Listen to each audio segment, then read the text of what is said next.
Welcome to my channel, my viewer, as I continue with the topic of damaged emotions, which is caused by domestic violence. As we all know that there are many people living with damaged emotions. They are not all caused by domestic violence, but domestic violence is the main contributing factor of those people who are living with damaged emotions. And in my previous video, I talked about communication and competition as the major factors of domestic violence. And I said that there are many others, and they are covered by communication and also by competition. In fact, majority or almost all of them, they are caused by communication breakdown and also competition. And this is because of power and control. Everyone in a family, they want to make use of their power. They want to make use of their control so that they can control others in a negative way. And that's now what causes domestic violence. Today, I want us to look at the effects, and also we see what happens when a family or an individual suffers from domestic violence. There are quite a number of things that happens when someone is going through, or when there has been domestic violence in a family. As in my previous video, I explained how domestic violence between a father and mother can affect more than 30 people in a family or more. And with that, you can see that this violence is not going to affect one person. It is going to affect many people who are going to suffer, and they are going to suffer in a very big way. One of the ways that one of the things that we see when there is domestic violence, we find that the family separates, and you hear that a husband has left the wife have left the husband, the children have left their home because of domestic violence. And this has been very rampant in our communities, and especially of late. You hear a husband has killed the wife has killed the children, and so forth. One of the things, or one of the results, not one, many of the results of domestic violence, and we talked about damaged emotions as one, which also have got a lot of other factors. We see that domestic violence is caused by traumatic events in a family. It could be loss. Loss can affect or bring about domestic violence, whereby one person thinks and feels that the death of a loved one has been caused by negligence of one of them. That is one. Another one is drug and alcohol abuse, which is very also at a high rise in our country today. You find that so many people, because of the problems and the challenges that they are facing in families, they are going to abuse, or drug abuse and addiction, which is not going to help and it is not going to solve.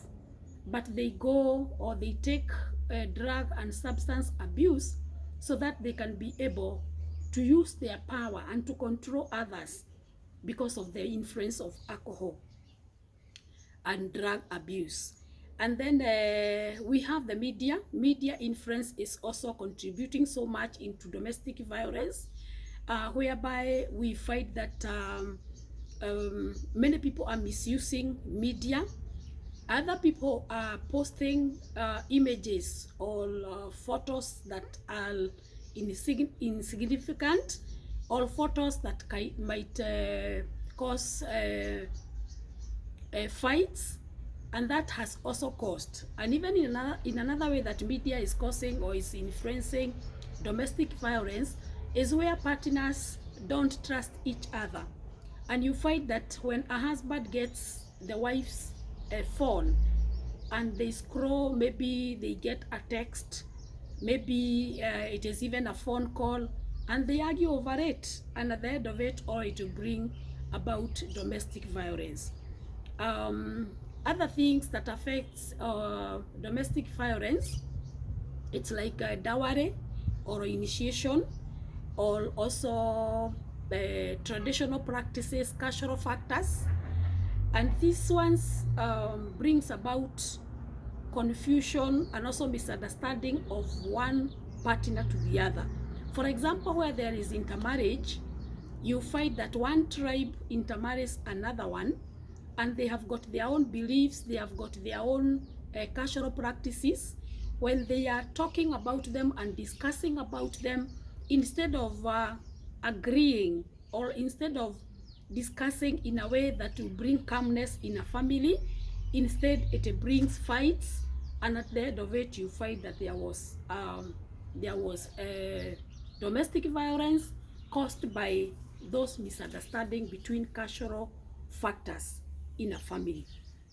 We also have got insufficient parental supervision, whereby maybe the father is working far away from home, the mother is working far away from home, the children are left unattended, and when something happens along the way, there will be blame game, and this blame game will bring about a quarrel or a fight, and that will also cause domestic violence.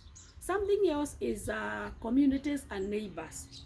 There are people who don't appreciate their neighborhood, and there's a saying that says that you can choose a friend, you can choose anybody, but you cannot choose a neighbor. You buy a plot, you go and build, and you don't know who your neighbor will be.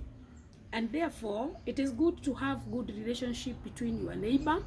And most of the cases that we hear are about the land, whereby neighbors fight because of the boundaries, and this causes fights, and it can turn to domestic violence, which at the end of it may bring so much commotion. And therefore, it's good to live well with your neighborhood. It's good to live well with everyone in your community, because these people are equally important, and they can also be of great help to you as a person, as an individual, and even as a family. When now we come to look at the effects or what comes out of domestic violence, there is quite a lot. And today, most of the people that you find along the street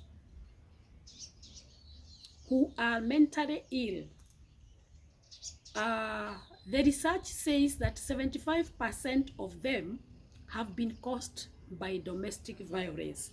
So you can imagine how dangerous or how harmful domestic violence is in regards to issues in a family. And domestic violence causes damaged emotions, as I said earlier, and that is the biggest part.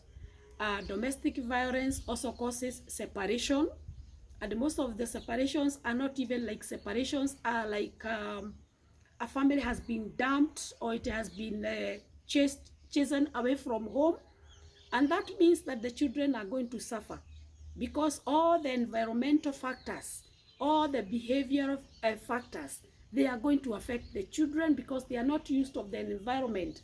And even by the virtue of the way they went to the other environment was not conducive, and it was not in a good way, and therefore these children are going to be affected by so many factors after the separation.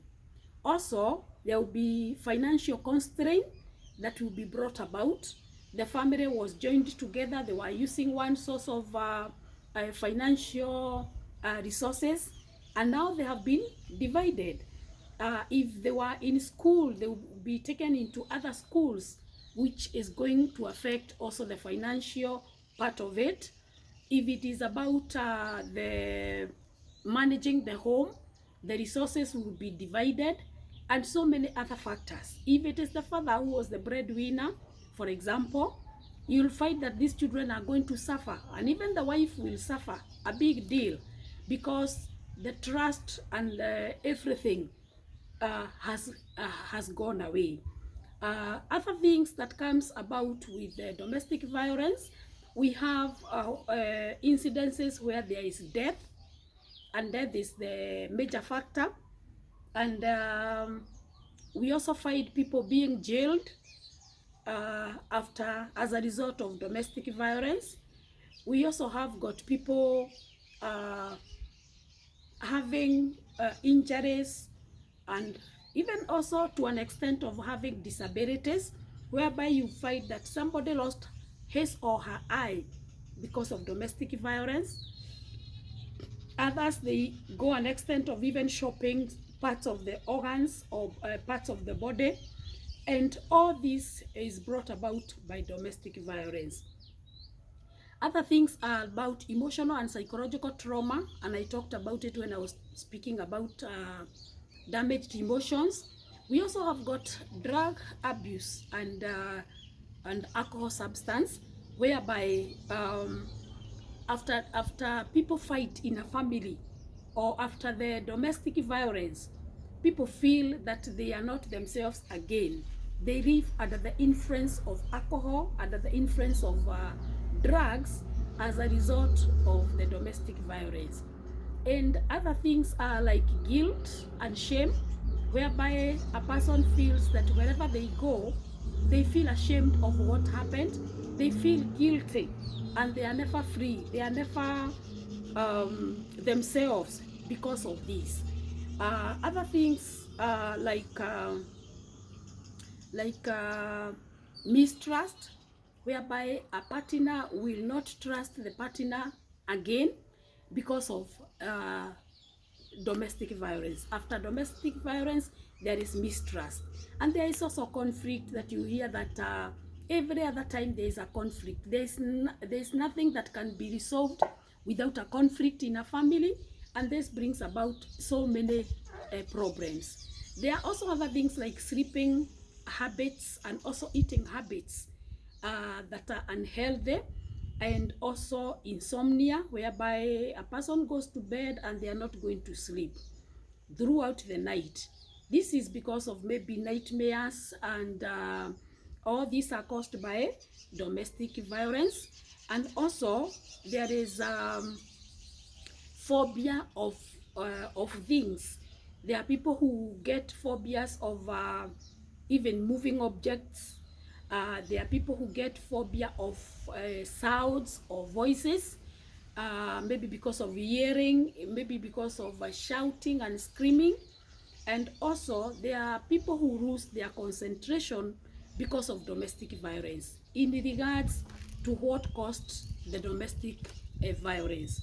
And therefore you will agree with me that when a family suffers domestic violence, out of it there are so many other things that will happen negatively to the family, and are going to affect the members of the family, direct or indirect.